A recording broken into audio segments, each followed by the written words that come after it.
fazendo, né, a gente tinha estabelecido uma equação que governava a dependência em μ das funções de Green renormalizadas, né? Você tinha uma função de Green renormalizada de n pontos, né? Vou escrever ela aqui mais à frente, né? Uma renormalizada de P1, Pn, né? Alfa, que é G2 sobre 4π, né? Tá certo? Quadrado da constante de acoplamento é uma constante análoga à constante de estrutura fina, né? Que é D, né? Alfa, parâmetro de gauge, massas dos quarks e dependência explícita em μ, né? Todas essas quantidades são consideradas quantidades renormalizadas, né? São quantidades finitas, né?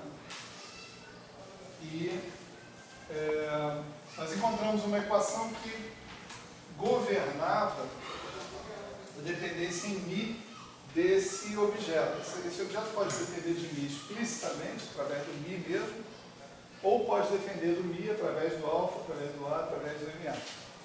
Né?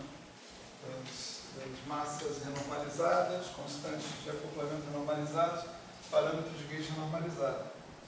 Então, a proposta de equação, né, foi essa que está aqui, né, mais delta de alfa, d de alfa,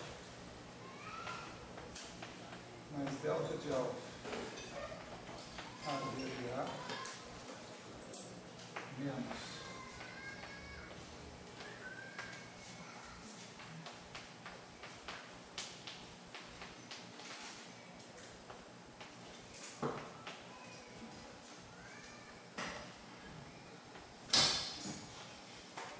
isso tudo aplicado na função irredutível a uma partícula, né? Renormalizada, em princípio dá zero. Essas funções que apareciam aqui, delta de alfa e gama A de alfa, também, eram definidas, né? Dessa maneira aqui. I alfa de I definia alfa, delta de alfa, em princípio também de A e de XA. Né? O nosso parâmetro XA era MA sobre μ. Né? Nós tínhamos a função delta, né, definida pela variação do parâmetro de gauge renormalizado,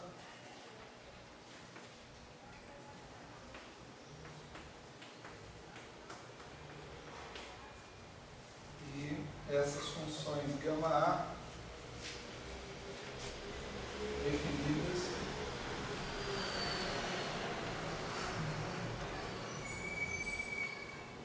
em função da variação da massa renormalizada.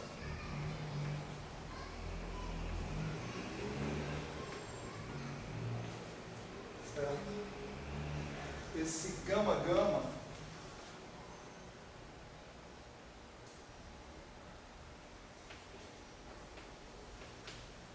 era um cara assim, né?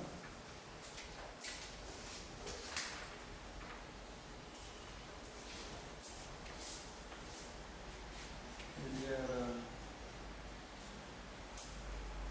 definido, né, como isso aqui, menos 2 gama-gama é igual a número de partículas, ou número de campos de Young-Mills que entram na função irredutível a uma partícula, vezes uma função que foi definida como gama Young-Mills, que era μ sobre Z3 Young-Mills V3 Young-Mills dμ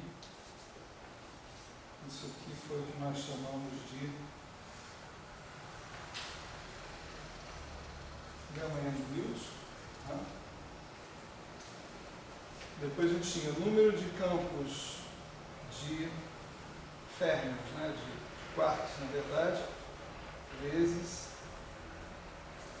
uma outra função que era μ sobre Z2F vezes Z2F dmi. Essa aqui era a gama F. E por último, emitiu vezes um cara que era μ sobre Z3 til vezes Z3 til dmi. E isso aqui era gama til. Né? Esses caras todos são função de alfa a xa. Portanto, esse cara aqui também é função de alfa a xa. Né?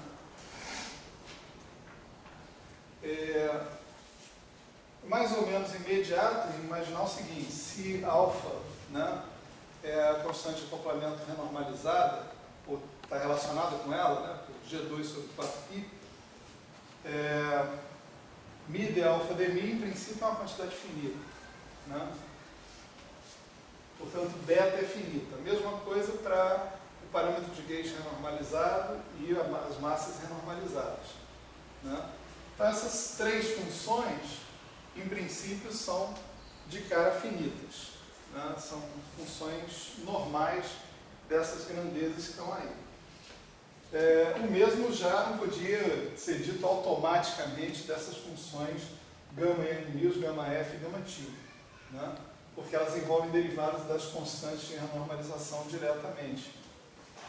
Mas aqui eu disse para vocês que é possível provar, embora não seja tão fácil assim, é possível provar que essas funções são também finitas, tá certo? Quer dizer, elas dão funções analíticas, bem comportadas, dos argumentos delas, de alfa, de A e de XA. Né? Com isso, o que você tem aqui é realmente uma equação diferencial, totalmente bem definida, que permite que você estabeleça o comportamento da tua função irredutível a uma partícula em função de μ, função da dependência total dessa função irredutível a uma partícula sobre μ. Né? E aí, para a gente explorar um pouco, né, essa história toda, a gente imaginou um comportamento, né, de escalonamento, né, dessa função. A gente imaginou o que aconteceria, como é que seria o comportamento, né, do gama se cada momento fosse reescalonado por um certo fator constante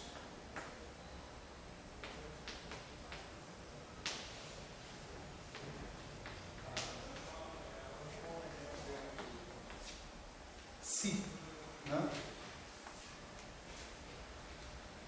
Então, como é que funciona isso aqui, né? Quer dizer, como é que seria se, ao invés de eu estar considerando um processo numa faixa de energia caracterizada pelas energias das suas partículas dadas por T1, T2, Tn, eu passasse a considerar um processo numa faixa de energia transportada por um fator de escala. Tá certo? E aí a gente desenvolveu essa história, a gente viu, a gente analisou o comportamento do gama em termos de reescalonamento, primeiramente sob o ponto de vista dimensional, né? Observamos o seguinte, que se você fizer um reescalonamento do gama, a tendência do gama vai ser se comportar como se elevado à dimensão canônica dele, vezes uma função adimensional dessa variável psi, onde essa função adimensional vai reescalonar cada parâmetro que você tiver massivo dentro da sua teoria, né? Isso transfere, de alguma maneira, né, a dependência em Mi, se você quiser, para uma dependência em Si, né? Quer dizer, você pode se perguntar o que acontece com a minha teoria quando eu vou de uma escala de massa Mi para uma escala de massa Si vezes Mi, né? Ora, isso em princípio está montado aqui, né, dentro dessa equação. Essa equação é capaz de responder uma pergunta como essa, se você conseguir resolvê-la, né, adequadamente. Então a gente utilizou, a gente fez alguns truques, né, de explorar essa questão do reescalonamento. No momento adequado, aparecia aqui uma derivada em relação a Mi, né, nesse comportamento de reescalonamento, e essa derivada em relação a Mi nós substituímos pela equação do grupo de renormalização. Implícito estava nessa substituição que essa variação em relação a Mi que estava acontecendo era uma variação em relação a Mi que acontecia por causa do reescalonamento que eu tinha feito. Então, transferir a variação de Mi per se, né, para uma variação de Mi ocasionada por eu ter trocado Mi por Si vezes Mi. Tá certo? A equação que a gente obtinha com isso, né, era uma equação bem interessante, que era o seguinte: Si vezes Si menos beta de alfa B de alfa. Aqui você já está supondo que o teu alfa, em princípio, varia com Mi e, portanto, varia com Si. Tá certo? Menos delta de alfa A B de A mais som em A de 1 mais gama A de alfa XA B de XA menos D gama, onde esse D gama, né, é a dimensão canônica de gama, não, mais o mesmo gama que apareceu atrás, né,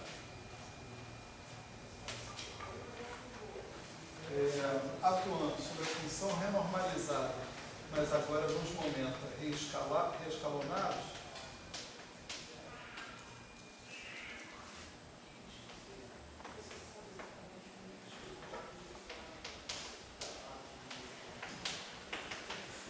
isso igual a zero, né?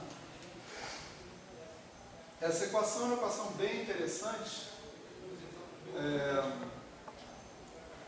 porque ela poderia ser resolvida, né, pelo chamado método das características, tá certo? Ele implica que você tenha resolvido algumas equações subsidiárias antes, tipicamente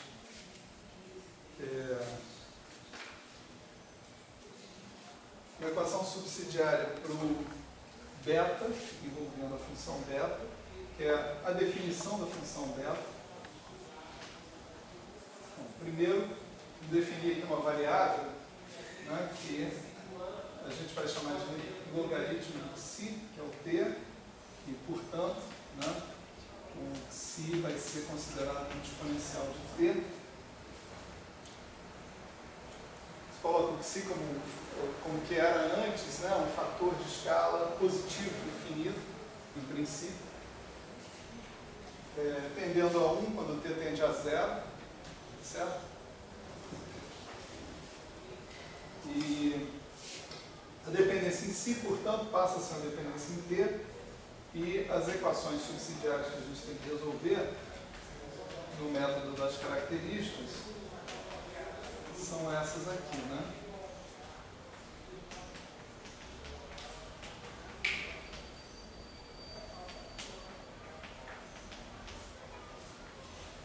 uma para a função beta, uma para a função delta.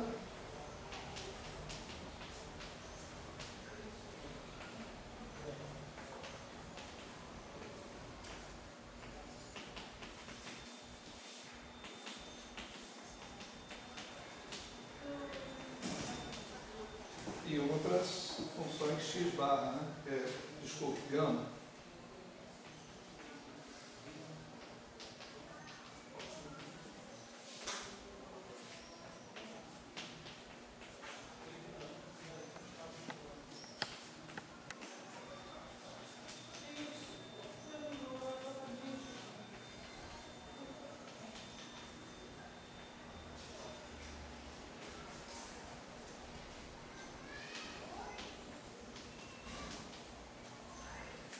Essas equações todas são sujeitas a condições, entre aspas, condições iniciais, né?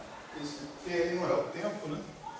Que eram essas aqui, né? Alfa barra de zero era alfa, a barra de zero é igual a, e x barra a de zero é xa, né?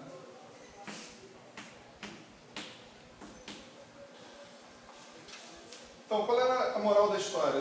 Você procurava, você supunha que você conhecia as funções beta, delta e gama, e conhecendo as funções beta, delta e gama, você determinava a evolução em T, né, no seu parâmetro de escala, da constante de acoplamento, parâmetro de gauge, e das massas renormalizadas, certo? Eles iam virar funções de T, eles eram funções de μ, através da ideia de que o μ muda por causa da mudança do psi, né? Eles passam a ser funções de psi e obedecem a essas equações diferenciais, quer dizer, isso pode ser assim se você conhecer a função beta, a função delta, a função gama, né? Conhecer a função beta, a função delta, a função gama é parte da minha tarefa mostrar para vocês como é que se vem a conhecer essas funções. Tarefa que infelizmente não vai ser feita hoje, não vai ser desempenhada hoje, né? Mas suponha que você tenha resolvido essas equações e que você conheça, portanto, quem é o alfa barra de t, quem é o a barra de t e quem é o x barra de t. Certo? Suponha que você tenha isso. Se a gente tem isso, aí essas equações, essa equação que está aqui, né, você pode pegar esse cara que está aqui, né,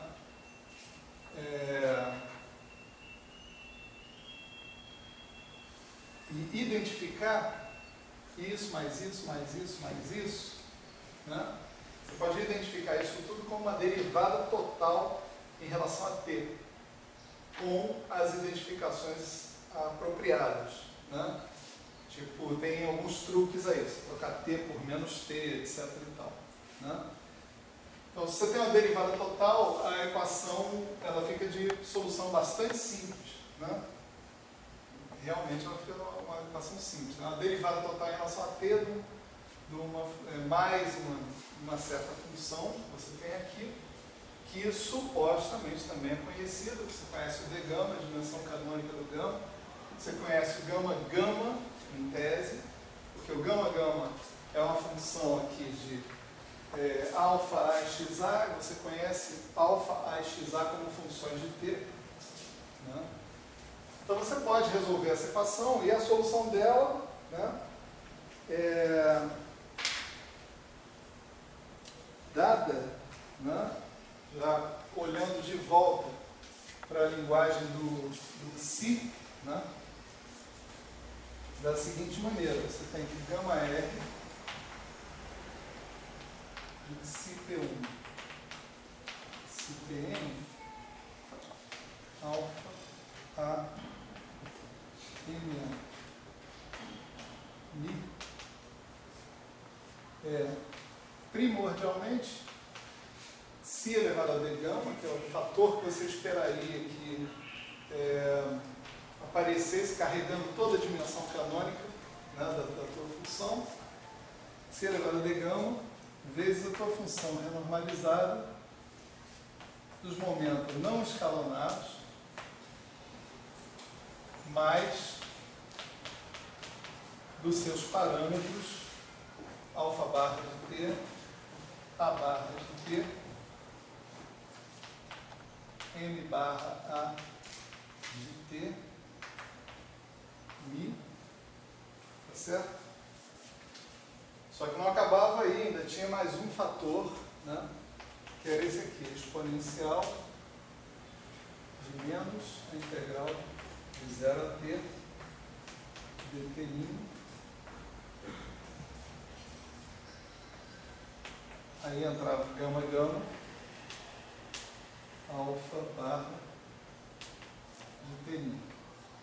Alfa barra de t', a barra de t', MA barra de t' e assim por diante. Né? Depende de todo mundo ali.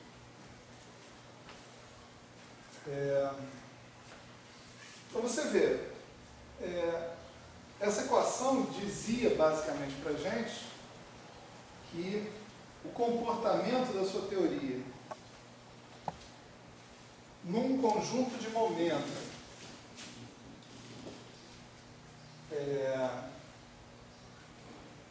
no qual você conseguisse identificar um certo fator de escala comum, né? Ou seja, tu não costuma sentar aqui, ou Zé? Cheguei atrasado, não quero atrapalhar a aula. Acabou de recordar para todo sempre. Por sorte eu tô rouco, não vou reconhecer minha voz. Qual o problema? Atrapalhar a aula, cada um que aparece. Mas, porra, não agora sim você não viu, cara. Sentou aí e atrapalhou a aula, cara. Filmei. Do Maio que vai ficar famoso, né? Quem quer que atrapalhar a aula. Eu não vou sentar na frente. Mas enfim. Não Não devia ter falado nada, foi mal. Você não tá me lançando para repor o negócio do outro, cara. Bom, vamos tentar. Então, boa noite a todos, boa noite. Já atrapalhei, vamos ser educados. Então, você tem uma região, né, no teu espaço de momento que, vamos dizer o seguinte, que você possa caracterizar por uma certa escala de si. Né? Essa escala de si significa um fator comum que você multiplica todos aqueles momentos, né, que você possa extrair, né, desses caras todos. Né? Claro que 1 é um fator comum muito banal. Né? Então, o melhor é imaginar, se você está falando, por exemplo, de momento muito pequeno, esse si vai ser um número pequeno. Se você está falando de momento muito alto, si vai ser um número grande. Né? Você tipicamente vai relacionar esse regime, onde você está supostamente estudando a sua teoria, com um regime onde os momentos não estão reescalonados. Os momentos estão nos valores originais deles. Né? E, em compensação, né, você vai usar uma constante de acoplamento, um parâmetro de calibre e uma massa, né, ou várias massas, nos quartos, que não são as massas, constante de acoplamento e parâmetros de calibre renormalizados da sua teoria. São evoluções desses caras. Evoluções ditadas pelas equações características. Certo? Quer dizer, você resolve as equações características, você vai encontrar esse comportamento para o alfa de t, a de t, x a de t. Né? Então, você vai usar, por exemplo, constantes de acoplamento que podem ser maiores ou menores do que a constante de acoplamento renormalizada que você tinha definido anteriormente, né, dentro da sua teoria original. Mas sem ser infinito, né? Também. Ou na evolução pode dar alguma espécie Não. de divergência? Não? Em princípio, não. Né? Se aparecer uma divergência, uma singularidade ali naquela evolução, né, que a gente espera que não apareça, para falar a verdade verdadeira, você não tem como dizer se vai aparecer ou não. Né? Porque isso significaria que você tem que conhecer essas funções beta, delta e gama A não perturbativamente, coisa que você não faz. Então tudo que você pode afirmar para aquelas equações vem do seu conhecimento perturbativo dessas funções. E aí é tudo suavezinho, em princípio. Mas tem caso que o conhecimento perturbativo indica um polo ali, né? Indica, mas Não, mas... as coisas podem reverter Sim, teoria de sim. perturbações. Né? A gente vai discutir um pouquinho isso. Né? Então, vamos dizer assim, você pode ter um pensamento positivo, vamos dizer assim. Né? Mas garantia mesmo de nada, no final das contas, é difícil. Então, aqui tem um jogo, né? Não sei se dá para perceber, tem um jogo. Né? A teoria, num regime de energia, está relacionada com a teoria em outro regime de energia. E há uma compensação nos parâmetros da sua teoria, né? Nessa relação entre os regimes de energia. É uma compensação. Assim, olha, nesse regime de energia eu uso alfa, isso significa que nesse regime de energia eu uso outro alfa, diferente. Tá certo? Além disso, há esse fator que está aqui, que está aparecendo aqui, que também é um fator de escala, de certa maneira. Você pode escrevê-lo como um fator de escala.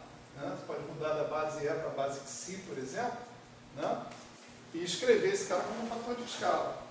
Esse fator de escala é adimensional, em princípio. Né? Só que ele envolve não mais apenas a dimensão canônica da tua função. Ele envolve essas funções gama, que aí você começa a entender qual é o papel dessas funções gama. Né? Essas funções gama modificam a dimensão de escala canônica da sua função de Green renormalizada. Né? E por isso são chamadas de dimensões anômalas. Né? Essas gama que estão aqui. Você vê que a dimensão anômala total, né, vai ter a ver com o tipo de função de Green que você estiver considerando. Né? Se você não tiver nenhuma perna bosônica, esse pedaço aqui não aparece. Né? Nenhuma perna de fantasma, esse pedaço não aparece. Então, a dimensão anômala, na verdade, são dimensões anômalas. Tem uma dimensão anômala para os bósons, para os fótons ou para os gluons, né? Tem dimensões anômalas para os fermions e tem dimensões anômalas para os fantasmas. Cada campo que você tiver na sua teoria vai carregar suas dimensões anômalas. Mas só para lembrar, você fala dimensão anômala porque daquela exponencial vai ser um fator que vai se juntar com aquele xi de gama e aí não vai ser mais de gama, né? Chama esse cara todo aqui de delta, né? Então você está com um exponencial de delta. Não é isso? Uhum. Mais uma vez, como é que muda de base? Alguém lembra? Si elevado a... Isso tem que ser, eu quero escrever isso como xi elevado ao log base xi, não é isso? Uhum. Isso. Da exponencial de delta, né? Uhum. Ah, tá. Acho que é isso. Né?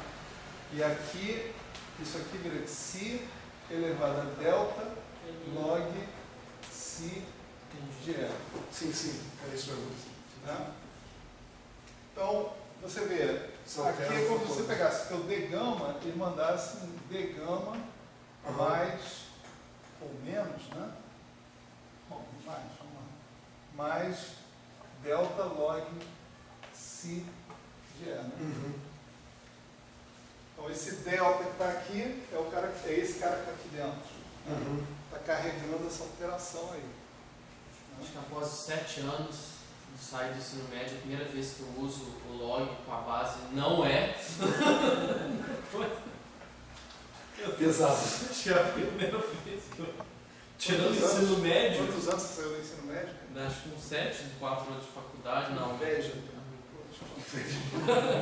O pessoal fez Enem, né, esse fim de semana. Fez, vai fazer no próximo. Não tem inveja nenhuma não, deles. não, também Não tem não, inveja também. nenhuma. Pô, tchau, tô brincando comigo. Não, do Porque na tua época isso não existia. não, cara. 5 horas e meia de prova, Existe uma 90 questões. gaussiana, você está subindo a gaussiana ainda, eu já estou descendo. Eu tenho saudade de coisas que são, assim, verdadeiras torturas para a maior parte das pessoas. Então tá. Então, tipo assim, isso daqui, esse cara que está aqui, o efeito que ele está produzindo é, de fato, mudar a dimensão de escala dessa função que está aí. Né? E quem controla essas mudanças são esses gamas que estão aí. Né? Infelizmente, acho que não vai dar para a gente falar nessa parte mais fenomenológica do curso, mas existem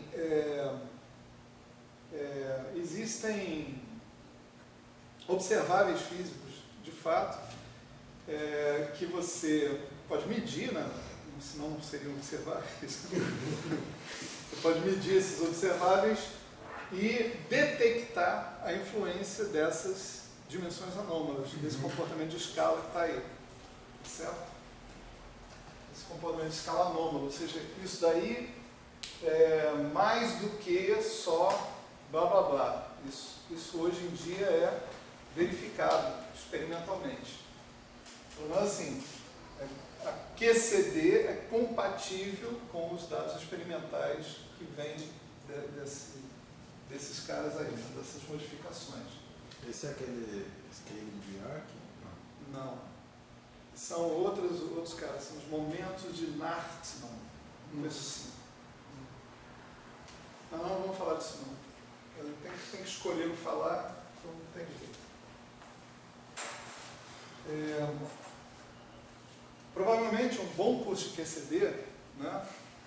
Não é esse, mas um bom curso de QCD, ele já começaria dessas aulas que eu vou dar para vocês aí, vamos dizer, a partir da próxima vez, né? A partir da próxima vez. Um bom curso de Senão, ele falaria assim, você já sabe tudo isso, então agora vamos aplicar essas coisas, né, e tal. Então um bom curso de QCD começaria aí. E aí você falaria dessas coisas todas, né, desses momentos de Nartman, né, essas coisas todas. Higher twist effects, um monte de coisa. Não vem ao caso. Mas, QCD assim, para os iniciados, né? a gente se conforma com... a gente vai se conformar com coisas, pelo menos, iniciais dessa discussão. Né? Que é um privilégio, né? Lembrando que o curso era 12 aulas de teoria de grupo e Lagrangiana quântica da QCD acabou. Você está avançando a passos largos, né? Um pouco. Mas ele avançou a custo de quê? A custo de trazer a discussão toda para o vídeo, né? Que é meio covardia. Daqui a 2 anos vai estar assim, ó, olhem aquela aula do Gustavo de grupos de renormalização antes de... Vamos começar agora do scale de Bjork e twist effect, etc. No limite ao céu.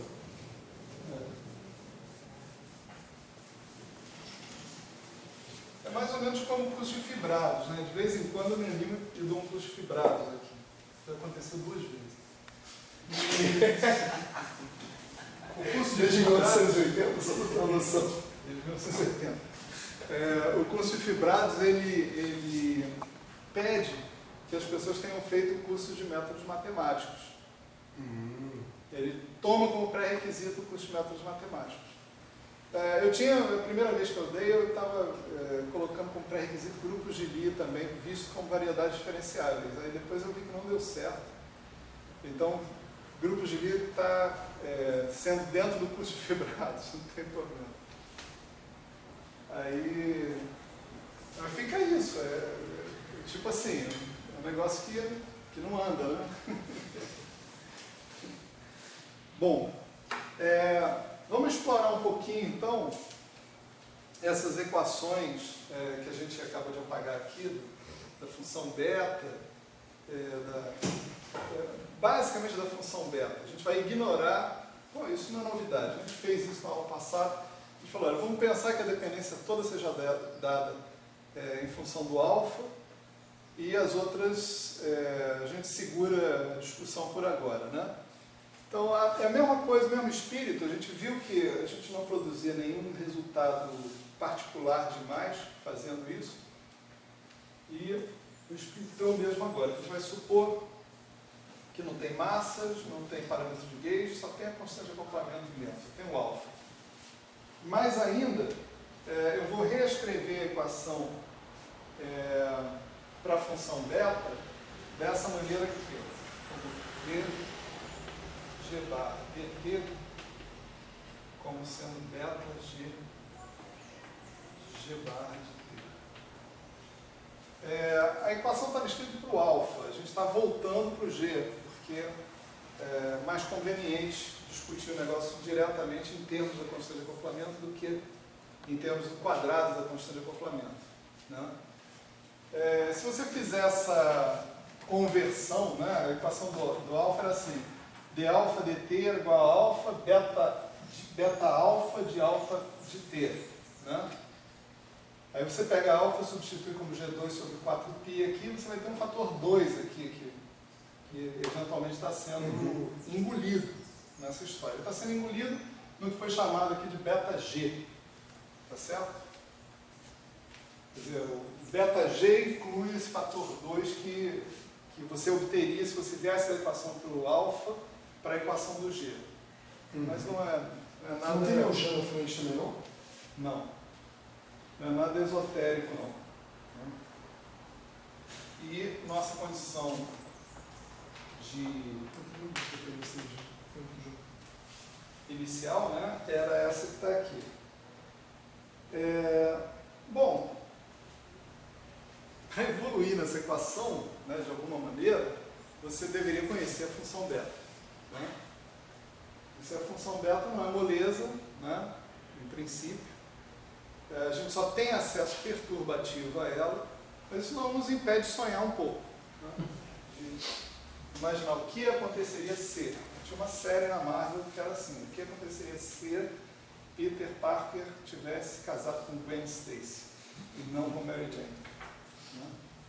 Então, o que aconteceria se eu tivesse zeros dessa função beta? Os zeros da função beta são caras interessantes, porque você substituiu G igual a 0, G igual a G1, por exemplo, aqui, tal que beta de G1 seja 0, ali naquele ponto, a tua equação a ser integrada é dg barra dt igual a 0, né? Tá certo?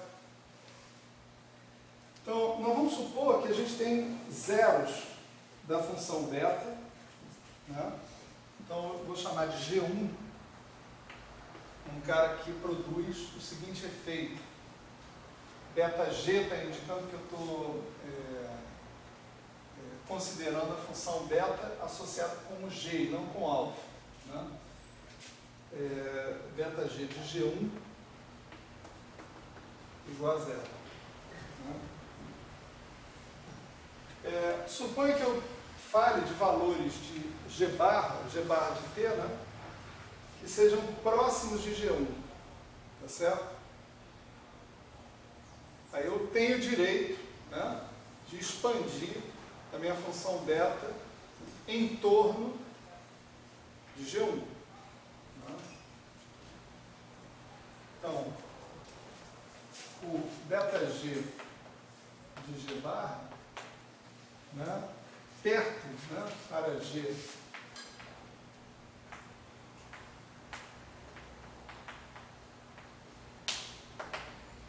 nosso beta G, G barra, você pode escrever em princípio desse jeito, com um certo coeficiente G menos G1.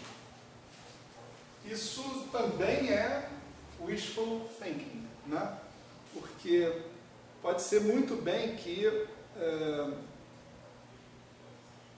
a tua função beta ela não vá para 0 linearmente ali. Ela pode ir para zero quadraticamente, cubicamente, quarticamente. Né? Pode ser g menos g1 ao quadrado, ao cubo, a quarta potência, assim por diante. Né? Então vamos ver o que acontece se a situação for essa. Né? Então, vamos sonhando aqui, né? De fato. Se a gente tiver... Beta 1, só... É beta 1 mesmo. Assim. É uma constante. É uma constante que caracteriza essa função beta em primeira ordem, né? A expansão em torno de G1. Tá certo? Mas está ponto suficientemente próximo de G1, para um G bar suficientemente próximo de G1, isso é o primeiro termo de uma expansão inteira. Né? Ele está dizendo que talvez tenha, que aconteça Talvez de... beta 1 fosse zero. Sim. Tá. Né? Se beta 1 for zero, aí o primeiro termo da sua expansão inteira é G menos G1 ao quadrado. Ok. Assim por diante. Então, com esse cara que está aqui, o que vai acontecer? Né? A nossa equação de grupo de renormalização ela vai ser isso aqui. dg bar dt é igual beta 1 g bar menos G1. Tá? Como é que você resolve isso? Você faz assim, né?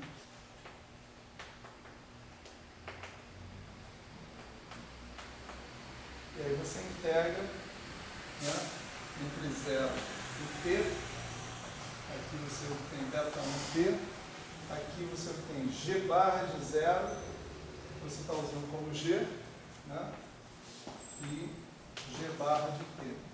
Né. Aqui a integral é fácil. É só você fazer uma mudança de variáveis aqui. Tal que g barra menos g1. Aqui é um G barra linha, vamos chamar assim. G barra linha menos G1 seja um G barra duas linhas, né? Então, isso aqui vira integral de G menos G1 até G barra de T menos G1 de G barra linha sobre G barra linha. E isso é o logaritmo de G barra de T menos G1 sobre G menos G1. Certo? Consequentemente, G barra de T vai ser G1 mais G menos G1 exponencial de beta 1t. Né? Então, o que você pode propor é que se a função beta ela consegue se comportar dessa maneira, né, perto de um ponto fixo, tá certo? Estou usando a notação ponto fixo, denominação ponto fixo, para os caras que dão zeros da função beta, tá certo?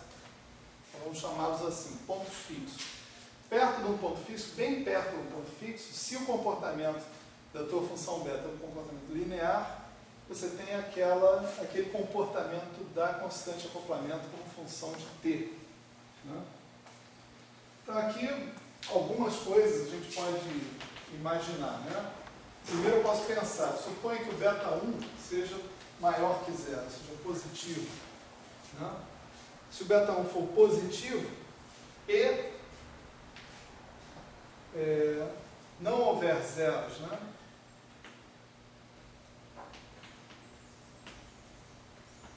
Entre G e G1, poderia haver mais um zero entre G e G1, e nesse caso a tua expansão já estava falhando. Né?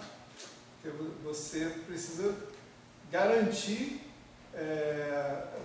aquele comportamento que está ali. Aquele comportamento que está ali está dizendo que G1 é um zero da sua função, e outros caras não são. Né?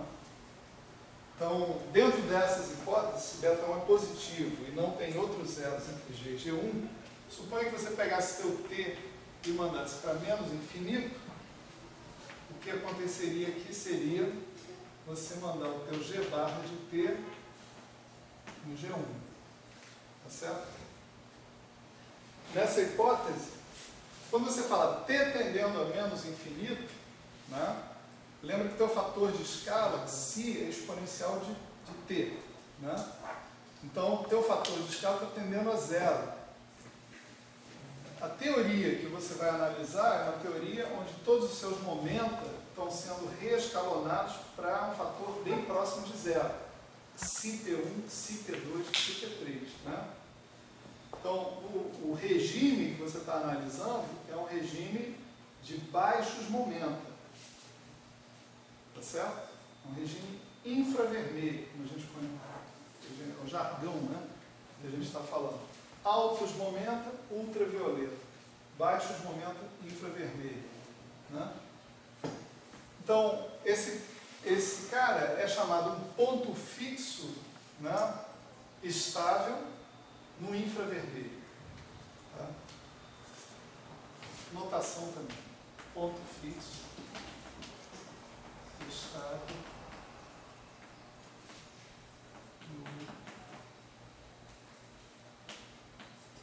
no infravermelho. Ok?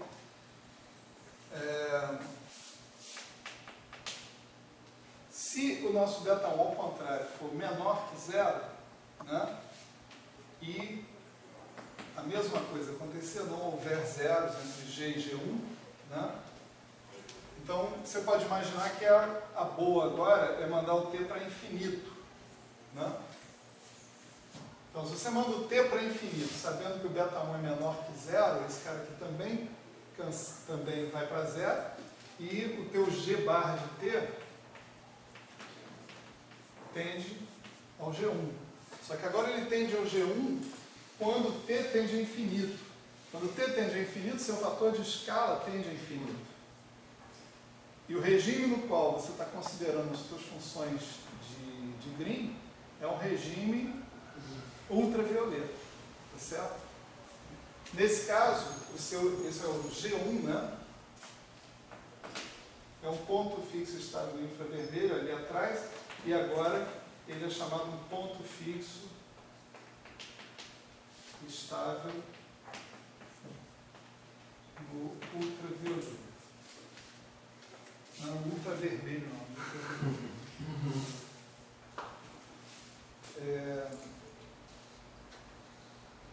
Então vocês veem que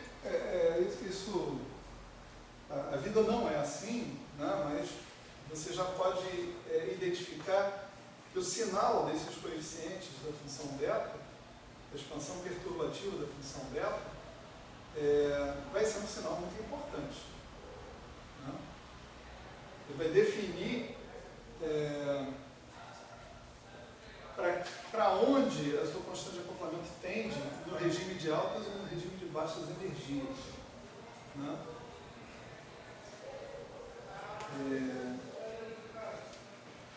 Vamos ver o que aconteceria, né, se a gente aumentasse a ordem, né, na qual a função beta pode ser expandida de maneira diferente de zero. Né? Por exemplo, se a gente fosse para a ordem 2. Né? Vamos chamar isso aqui de caso A. Né?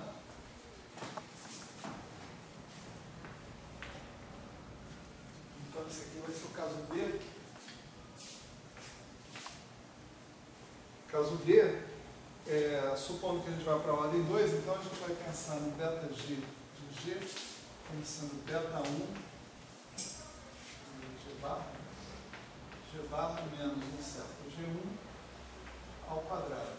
Então isso é assim, expansão em Taylor perto de G barra igual a G1, tá certo? Começa com G barra menos G1 ao quadrado. Né? Mas você está ignorando a possibilidade de também ter um termo linear? Estou ignorando nesse momento. Na verdade, Tipo, eu estou falando irrelevante se ou... você está próximo do suficiente do ponto G1, o relevante seria sempre o de primeira ordem. Se você tiver o de primeira ordem, então você volta para o caso A. Né? Não, uma coisa é não ter um termo de segunda ordem, outra coisa é ter um termo pequeno de segunda ordem. É que eu não estou tratando isso aqui como uma correção daquilo. Sim, entendi. Eu estou tratando como um Nesse fenômeno caso, diferente. Estou tratando como um fenômeno Nesse caso, a Sim, sim, derivada do beta também é zero, né? Nesse segundo caso, né? Porque não tem termo de primeira ordem, né? A derivada do beta no ponto fixo seria zero também. É, Além do beta, né? isso. Na verdade é a notação do Pascoal, né? Mas eu devia botar beta 2. Beta 2, né? Tá bom. Eu vou botar beta 2. Já que o Pascoal não faz isso. Tu usa Z5 Young News numa boa. O beta 1. Porque aquele é fácil mudar. Né? C6.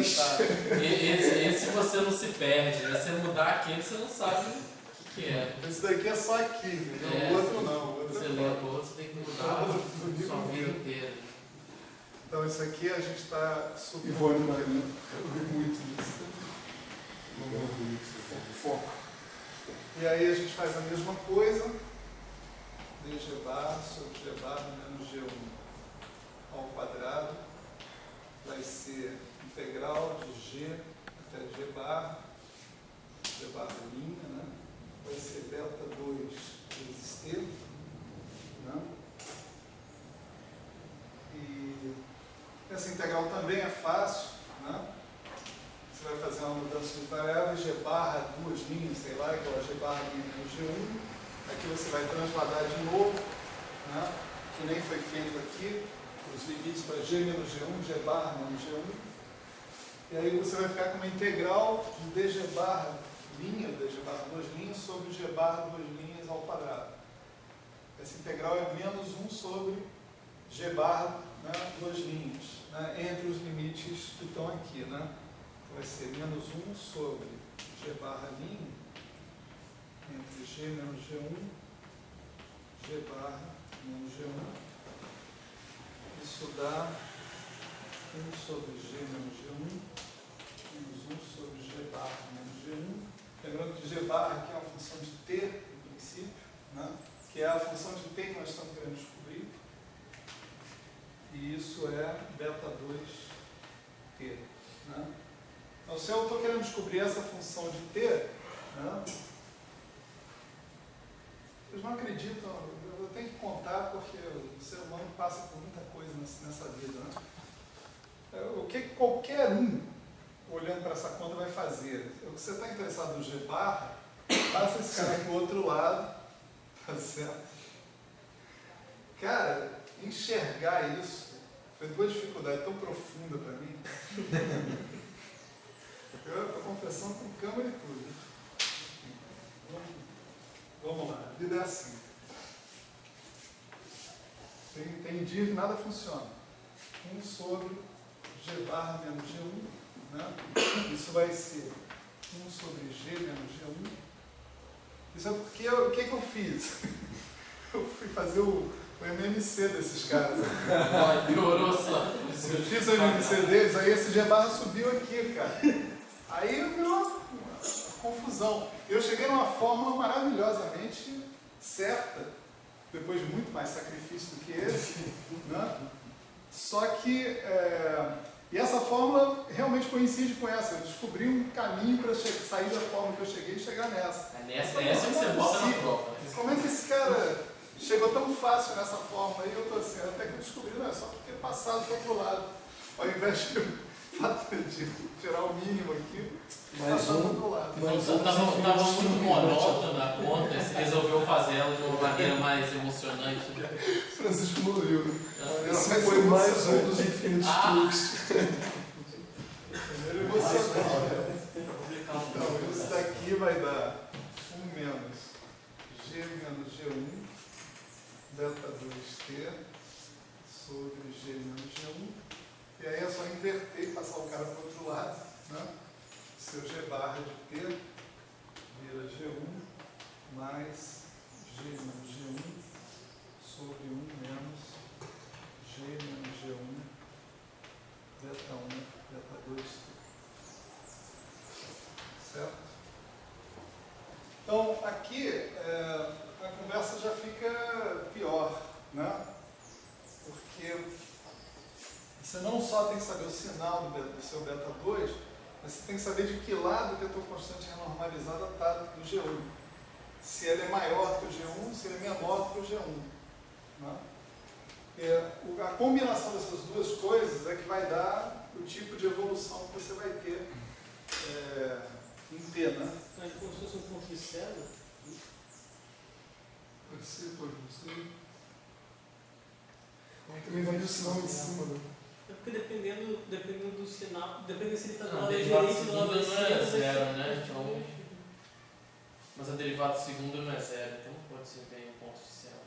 Se você for mandar T para mais infinito ou menos infinito, aquele segundo termo dá zero de qualquer jeito, né? Por quê? Não entendi por quê.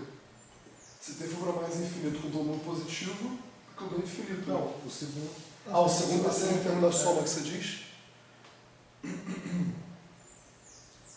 Você vai ter para infinito. Se mandar T para infinito, você vai ficar. O termo do Sim. beta T vai dominar sobre o 1, Sim. corta o G menos o G1 ali e vai ficar 1 sobre Independente do sinal, né? Isso. E para T menos infinito é a mesma coisa. Só que um vai para zero Do lado ou positivo pro outro. e o outro vai para zero do outro lado. É verdade. Concordo com ele. Se T for para zero, não, também. Se for para zero, fica em cima. Então, zero vai dar Z. Qual o problema dessa? Vai dar G. Qual o problema dessa? Boa pergunta. Você só tem um problema no caso em que T é igual a. No caso em que o denominador Dá 1, né? zero, Se aquilo ali der 1, né? Se T for o inverso daquele troço. Isso.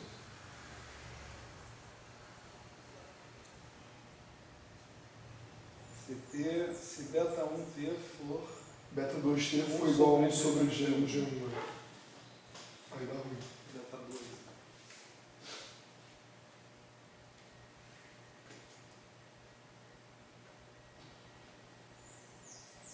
Mas porque você queria caracterizar de acordo com o sinal de beta novamente, se a gente está lidando com um ponto fixo estava no infravermelho ou no ultravioleta, né?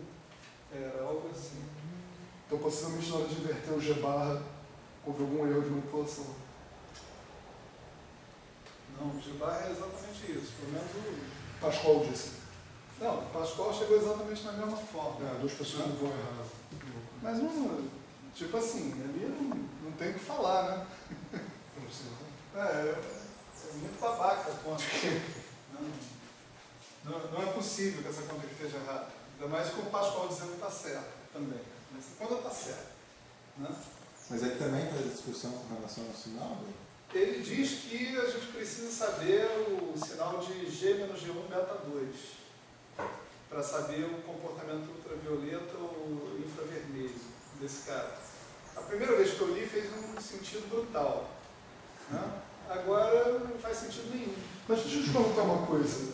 O infravermelho tem que ser necessariamente tendo a menos infinito? Para poder tender a zero, né? A exponencial. Para você saber de que regime que você está falando. Você está falando de si pequeno. Né? Aham. Agora, é fato, né? Assim, vamos supor, sei lá, vamos supor que beta 2 seja positivo, G menos G1 seja Positivo. positivo. Se o T Explodir para cima, isso vai para menos vamos infinito. dizer que o T começa em zero, né? T igual a Então é zero. G1 mais positivo. Se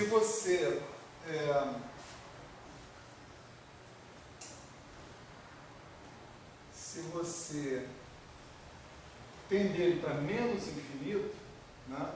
Se explode para Você cima. nunca vai ter explosão aqui. Porque isso é positivo, vamos supor que isso seja positivo, foi as duas hipóteses que eu tinha feito.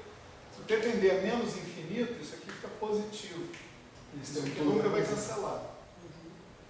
Você não vai ter uma singularidade, que ele vai ter uma divisão por zero aqui em momento nenhum. E ao contrário, para ter tendendo a mais infinito, você vai ter uma divisão por zero em algum momento. Você passar por ela, isso que você quer dizer. Você vai passar por isso.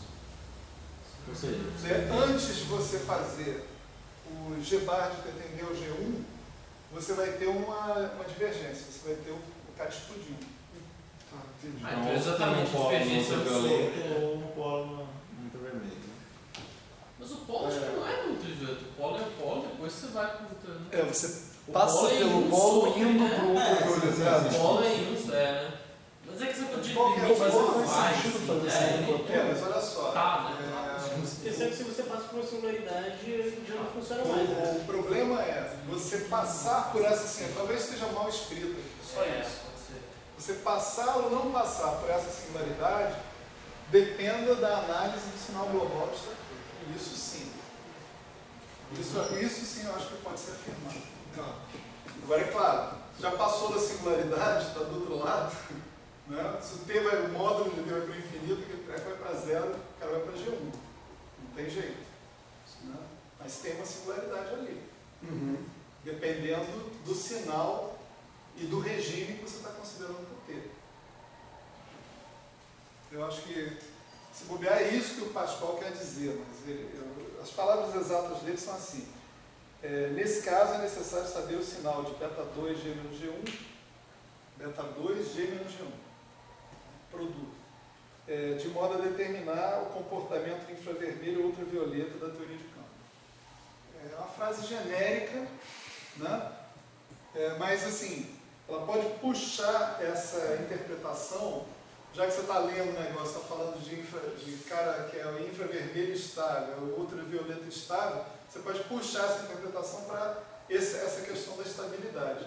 Só que não, só que tenha singularidade aqui que talvez seja realmente um ponto determinante nessa análise aí. Né? Outras coisas que o Pascal fala é o seguinte: se você agora for para G barra menos G1 ao cubo, né? Você tem a análise do... Isso eu não fiz essa análise, infelizmente, no meu tempo, né? Mas você tem a análise do caso A repetido, certo? Quer dizer, que você pode ter, nesse regime, T tendendo a menos infinito, o G bar de T tendendo a G1, né, para beta 1 maior que 0, para beta 1 menor que 0, o G bar de T tendendo a G1, com T tendendo a infinito. Né? E ele diz o seguinte: para potências ímpares, em geral, né, o comportamento é esse. Para potências pares, caso a caso. Caso da QCD é justamente de uma potência ímpar. O ponto fixo em questão, que nós, sempre que você tiver teoria de perturbações, o ponto fixo natural, um ponto fixo óbvio, é o zero. Tá certo? Quer dizer, a tua expansão perturbativa vai sempre fazer o seu beta ser uma série de potências em G, começando numa certa potência de G. Tá certo? No caso, isso fica para depois, né? Mas a função beta começa em G3. Tá certo? Então a função beta cai da QCD, no caso, cai nesse caso que está aqui, se você pensar que o teu G1 é zero. O teu ponto fixo que você está querendo acessar é zero. Então o sinal do beta 1 vai determinar se você está trabalhando com um ponto fixo infravermelho ou com um ponto fixo ultravioleta. Tá certo?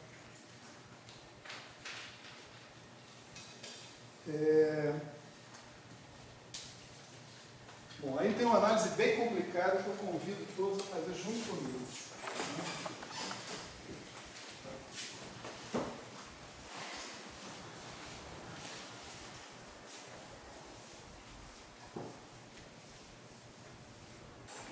O nosso amigo Pascoal resolve pirar na batatinha e colocar algumas situações, né? Aqui você tem um gráfico do beta, da função beta, em função do G. Né? Então, a primeira possibilidade que ele coloca aqui é uma possibilidade assim: você ter um cara assim, depois assim, depois assim. Né? Aqui você teria um G1, aqui você teria um G2, aqui você teria um G3. São vários pontos fixos da tua função beta. Né?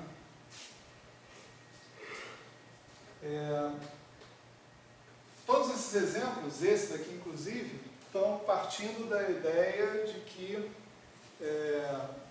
você está trabalhando com a função beta da QCD, que é da ordem G3. Né? Para G tendendo a zero, ela tende a zero como G3. Né? Então, isso aqui ele chama de região 1, isso ele chama de região 2. Né?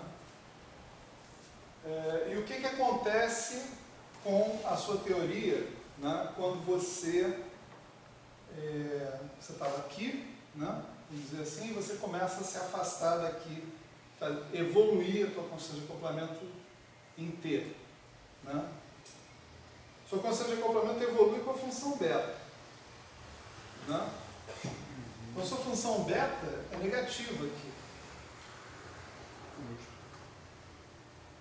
Portanto, se você aumentar, né, o teu T, né, você espera diminuir a tua constante de acoplamento. Então, vamos dizer assim, você esperaria que, se você partisse, por exemplo, de uma posição aqui, no seu G de T estando aqui, e fizesse o seu T tender a mais infinito, né? Você viesse para cá. Não entendi, porque se você aumentar o T e a inclinação é negativa, deveria diminuir o G, né? Tá diminuindo. Ah, justo, o G é o horizontal. Tá. Exatamente. Justo. Né? Uhum. Essa análise tem que ser invertida quando você chega aqui. Tá certo? Aqui você vai, vamos supor, expandir a sua coisa em torno de G2. Né? Então, quando você mandar o cara para infinito, você não vai tender para cá, você vai tender para o G2. Certo? O seu outro ponto fixo ultravioleta. Né? Então, nesse caso, você tem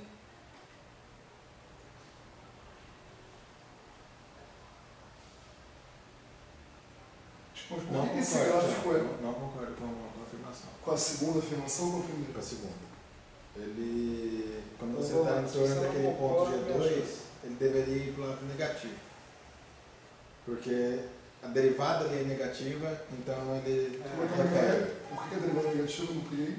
A derivada é negativa porque Porque o a beta é função beta é negativo. negativa. Beta negativo. Né? Então ele vai diminuir, então ele vai para a esquerda. Justo, tá E certo. a partir do momento que ele passou do Z2, a derivada fica positiva e ele vai para a direita. Então esse Estável. ponto é um ponto, ele é um ponto repulsivo, né? Tem concordo. Instável. Concordo. Repulsivo. Não é o que ele diz aqui. Então, tá certo. Ele é um ponto repulsivo para essa, Ah, o nome é esse mesmo, o Chief está inventando agora. para esse comportamento de T tendendo a infinito. Né? Concordo. Isso. Mas para T tendendo a menos infinito, É que para ter ainda menos infinito, você está numa situação em que você está diminuindo no eixo T, então seria como se tivesse derivada com sinal contrário. Então, a derivada é negativa, mas menos a derivada é positiva. isso. Então, o ponto G2 ele é repulsivo no ultravioleta, mas atrator no Tratou no infravermelho. Aí essa conclusão aqui do G2. E o G3 é o contrário. O G3 não é o que diz o Pascoal. Diz isso aqui, ó. Mas no ultravioleta ou no infravermelho? Ultravioleta. Não, é que aí é... Peraí. Isso aqui é assim. Não, é o contrário, como você disse. É o contrário. Ao contrário, assim, você tem que inverter o regime. G2, né? Tem que inverter o regime. Mas vem cá, por que a gente não analisa o gráfico de G por T, veja analisar o de beta por G? Qual é a utilidade? Porque não necessariamente você tem o gráfico de G por T. E a gente tem o de beta por G? Tipo, como é que eu desenhei esse gráfico e o que eu Você está ganho? supondo que o comportamento da tua função beta é Se esse. você já sabe, conhece ela de Você antemão. está supondo, isso aqui é um tá. guess. Entendi. Né? Tá. Isso aqui tem muito mais informação do que aquelas coisas que a gente Concordo. escreveu ali. Uma vez que você tenha isso, Então, E para chegar no G por T, você precisa passar pela função beta. não, tudo bem, mas falando assim, você conhecer a derivada, você quer achar a função, né? Você quer saber. olha, Porque esse no fundo, você daqui, quer saber o GT, né? Sim, Isso daqui é um só que não comportamento. você consegue resolver para todo G. esse é o comportamento do que você espera que seja a função beta da QED. Né? A função beta da QED, O da esquerda não vai todo QCD, né? mundo vai ter. Não, esse aqui eu não. Um gráfico qualquer. Não, é outra história. Isso daqui é uma teoria hipotética. Né? Essa daqui poderia ser a QCD, a da QED, com a diferença que aqui ninguém sabe. Né? Nesse ponto aqui Não se encontrou o zero, né? O não ponto se fixo. encontrou um outro ponto Que não fixo. fosse o zero. É. Então aqui você tem o contrário desse comportamento aqui, como a função beta é positiva, a sua derivada vai ser a tua função beta é positiva. Se você fizer o teu t ir para menos infinito, em princípio você estaria vindo para a origem. Se você fizer o teu t ir para mais infinito, você estaria saindo da origem. Certo? Na evolução do cara. Então isso daqui é um ponto fixo infravermelho. Em princípio. E esse outro cara que está aqui, né, seria um ponto fixo ultravioleta.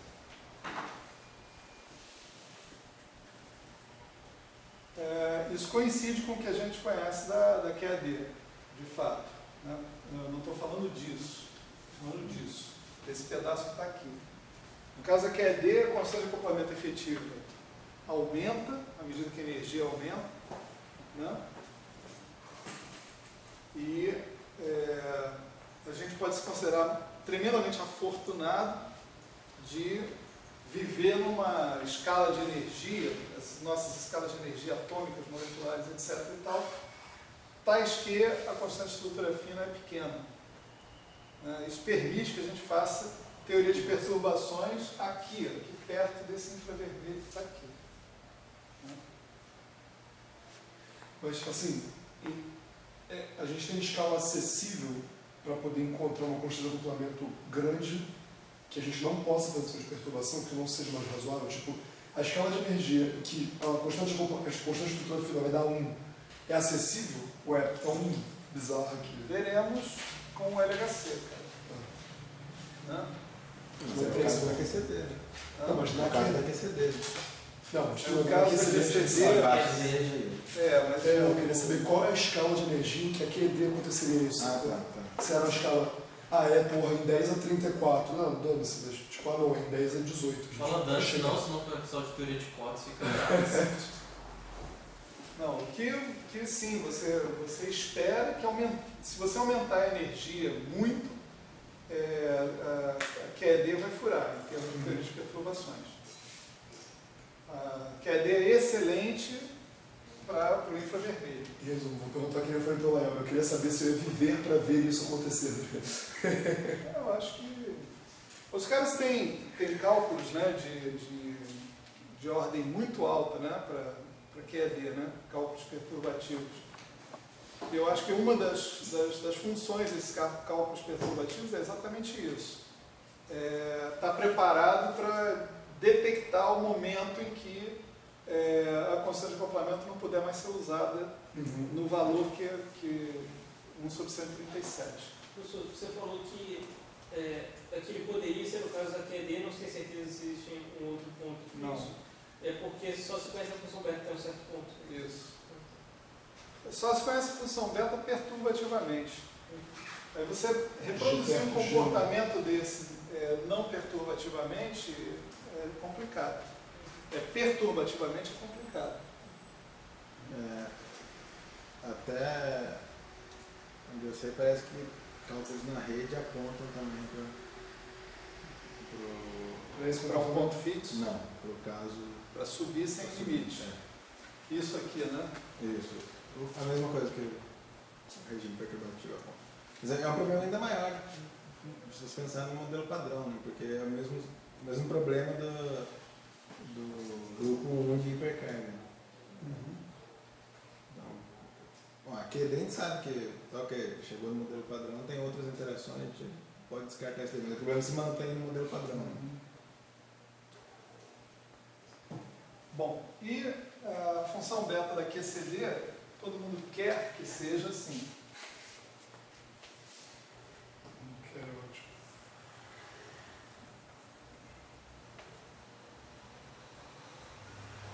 Então aqui você tem a tua origem, né, que é o teu primeiro ponto fixo, né, e você gostaria que esse cara fosse um ponto fixo ultravioleta, certo?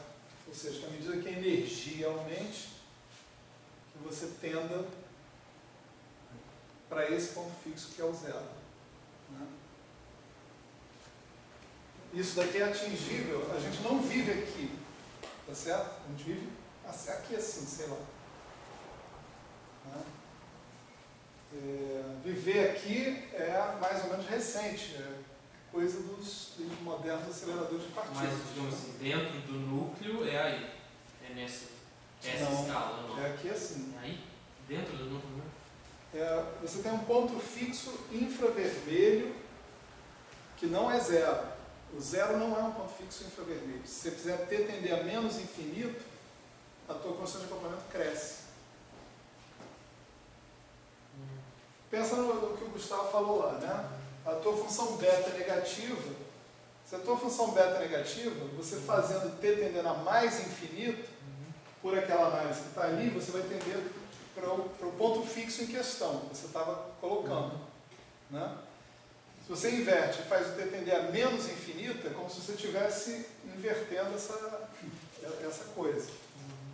Mas para poder ter um ponto fixo infravermelho, ele tinha que cruzar o zero de novo ali. Né? Não é um ponto, desculpa, usei a anotação, a linguagem errada. Você tem constante acoplamento efetiva grande no infravermelho. Se você fizer t tender a menos infinito, você vai tender Com G maiores, para cá, né? para Gs maiores. Certo? Bom, essa análise aí é só sobre a função beta. Né? Ainda tem as outras funções, tem a função delta, tem as funções gama das massas, né? Que podem complicar bastante a guerra, a situação. Né? E há teorias, não é o caso da QCD, mas há teorias com mais de uma constante de acoplamento. Né? Esse é o caso, por exemplo, do modelo padrão. Né? O modelo padrão tem mais de uma constante de acoplamento? Tem, né? Tem. Tem uma para o setor de SO2 e uma para o setor de hipercarga, E uma exatamente. do Higgs. Né? E ali, então, a discussão pode ficar bem complicada, porque alguns pontos podem ser pontos fixos infravermelhos de umas constantes e pontos fixos ultravioletas de outras constantes. Você falou deixa eu tentar entender, do Higgs eu entendo, né? Seria tipo a autointeração do campo escalar, né? Que não tem nada a ver com esse setor de Young-Mills, mas são constantes necessariamente diferentes para o S2 e o 1, não tem como você tentar fazer, você é um produto, não tem como você fazer com uma constante só. Você mistura, né, essas constantes. Depois vai que as constantes se dependem. Tá. Mas continuam sendo duas. Tem que assistir Entendi. a última aula dele lá. Ele fala isso. A última aula de Tá. fraca, ele fala isso. Eu entendi o Kawa também. Então. Entendi o Kawa também. Tem os acoplamentos de Yukawa. Quem se me parece? E aí, Deus o livre e guarde. Né? Estava esquecendo o Yukawa. Bom, como eu disse no início, esse foi o ponto que eu consegui chegar hoje. Né? E programação para a gente terminar esse negócio do grupo de normalização vai ser o cálculo das funções do grupo de normalização, não só da função beta, da função delta, das funções gama, né? As funções gama são particularmente importantes, acho que são as mais importantes aqui, porque a função beta e as funções delta e os gama-as, né, eles são finitos, né? Assim, tem um argumento simples para você entender que eles são finitos. As funções gama das dimensões anômalas, eu não mostrei, não falei nada, né? Quer dizer, eu só mencionei que você pode mostrar em geral que as dimensões anômalas são finitas.